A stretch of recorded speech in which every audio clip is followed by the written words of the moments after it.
किसान दोस्तों, आप मेरे ये पीछे देख सकते हैं, ये मेरी जो है वो धान की नर्सरी है। बहुत ही शानदार तरीके से ये नर्सरी आई हुई है। अब जो काम जो अगला बचता है इसकी रोपाई का, जो इसकी रोपाई होनी है वो 2 से 3 दिन में हमारी फसलों में रोपाई हो जाएगी। किसानों के बीच में समस्या ये होती है कि हम धान की रोपाई के समय हमारा खाद की मात्रा क्या होना चाहिए, खाद का संतुलन क्या होना चाहिए। दोस्तों, आज की वीडियो में मैं आपको इसी बारे में बताऊंगा कि अपने को धान की रोपाई करते समय खाद की मात्रा क्या रखनी चाहिए। देखिए, खाद की मात्रा जो होती है वो कि आपके उत्पादन को डायरेक्ट इफेक्ट देती है। संतुलित खाद की मात्रा होती है तो आपका उत्पादन बहुत अच्छा होता है। रोग या फिर खरपतवार ये जो होता है वो ये सेकेंडरी चीज़ होता है। इसकी भी मैनेजमेंट के बारे में मैं आपको आगे की वीडियो में बताऊंगा। हमारी पूरी सीरीज चलती रहेगी, आपको अपडेट आपको हमेशा मिलते रहेगा। तो दोस्तों, आज की वीडियो को डायरेक्ट हम लोग शुरू करते हैं। और अगर आपने रोपाई अभी तक नहीं की है, रोपाई आपके यहाँ होने वाली है, तो आप जल्द से जल्द रोपाई करें और रोपाई के साथ साथ जो खाद की मात्रा है इसी संतुलित मात्रा के हिसाब से खाद डालें। हालांकि हमारे पूर्वांचल में भी बहुत बारिश हो रही है, बारिश तो हर जगह हो रही है। थोड़ा देख सकते हैं आप मेरे पीछे, कैमरामैन भाई साहब दिखाइए, इधर देख सकते हैं बारिश बहुत ज़्यादा हुई है। हर चारों तरफ लबालब पानी एकदम भरा हुआ है। अगर आपका खेत ऊंचे क्षेत्र में है, ऊंचे वाले एरिया में, तो आप इसकी रोपाई करें। अगर निचले हिस्से में आपका खेत है तो थोड़ा सा समय रुक जाए, 21 तारीख के बाद अपनी रोपाई करें, क्योंकि फसल अगर डूब जाएगा तो दिक्कत हो सकती है, फसल खराब होने का सबसे ज़्यादा चांस है। तो दोस्तों, शुरू करते हैं वीडियो को। मैं हूं आपका किसान मित्र अनूप धवन और आप देख रहे हैं हेलो फार्मर यूट्यूब चैनल। किसानों को सपोर्ट करने के लिए इस चैनल को जरूर सब्सक्राइब करें और साथ ही साथ जरूरतमंद लोगों तक, जरूरतमंद किसानों तक इस वीडियो को साझा करें। किसान भैया, जब भी आप अपनी नर्सरी को उखाड़ लें, यानी कि अपने पौध को मेन फील्ड में ट्रांसप्लांट करने के लिए उखाड़ ले, रोपाई करने के लिए उखाड़े, तो सबसे पहला टिप मैं आपको यही देना चाहूँगा, उसके जड़ों का ट्रीटमेंट करें। अब किसान भाई ये सोचेंगे कि हम जड़ का ट्रीटमेंट कैसे करें, तो हाल ही मैंने एक वीडियो बनाया है इफ्को कंसोर्टिया पे, उसका लिंक आई बटन पे है डिस्क्रिप्शन में, आप जाइए उसकी पूरी डिटेल लीजिए। थोड़ा सा मोटा मोटी मैं आपको बात बता दूं तो आप क्या करें, एक घोल बना ले इफ्को कंसोर्टिया, 500 लीटर का घोल बना ले, कम से कम 10 लीटर पानी का आप घोल बनाएं। अब क्या करें, इसकी जड़ अब क्या करें कि धान को निकाल के उसके जड़ों को उसमें कम से कम 15 से 20 मिनट तक, कम से कम 20 मिनट तक आप उसमें डिप कर ले। डिप करने के बाद उसको आप अपने मेन खेत में आप उसकी रोपाई कर दें। देखिए, होता क्या है कि अगर आप जड़ का ट्रीटमेंट किए हैं तो जो जड़ से जो भी संबंधित जो भी बीमारियां होती हैं वो कम से कम बहुत ही ज़्यादा कंट्रोल होगा और आपको आगे इसकी परेशानी देखने को नहीं मिलेगी। अब बात कर लेते हैं कि अपने को खाद की मात्रा क्या होना चाहिए। सबसे पहले बात करूंगा मैं डीएपी की।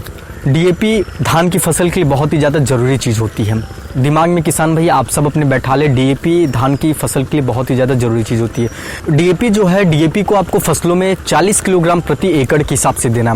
अब डीएपी क्या काम करता है, शुरुआती दौर में जो डीएपी होता है, डीएपी का ही मेन रोल होता है। जब भी आप अपने नर्सरी को मेन खेत में रोपाई करते हैं तो जो फसल की जड़ों को मिट्टी में दबाने का, मिट्टी में बैठाने का काम करता है, तो डीएपी को 40 किलोग्राम प्रति एकड़ के हिसाब से।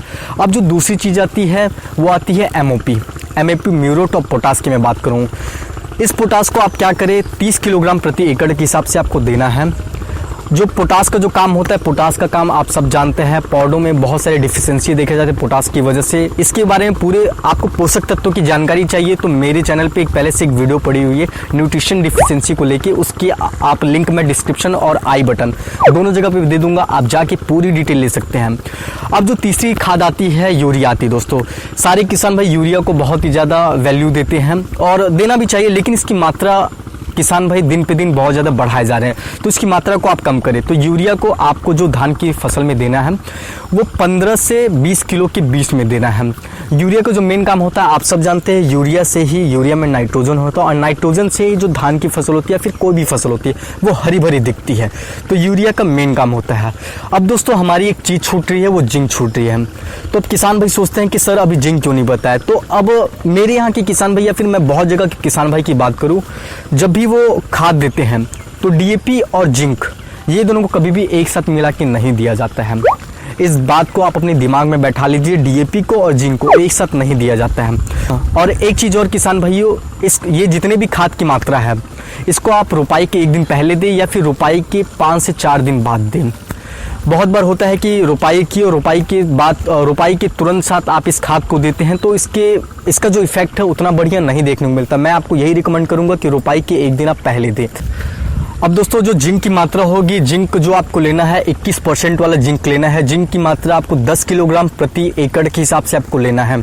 जब भी म्यूरेट ऑफ पोटास, यूरिया और डीएपी इसका छिड़काव कर दी। उसके 4 से 5 दिन बाद आप जिंक का छिड़काव अपने फसलों में करें।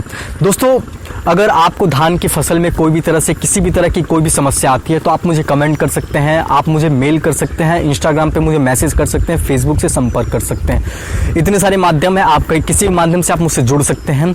तब तक के लिए आप अपनी रोपाई कीजिए और अपनी फसलों का ध्यान रखिए। मैं आपसे मिलता हूँ अगली वीडियो में, तब तक के लिए धन्यवाद। जय हिंद, जय किसान।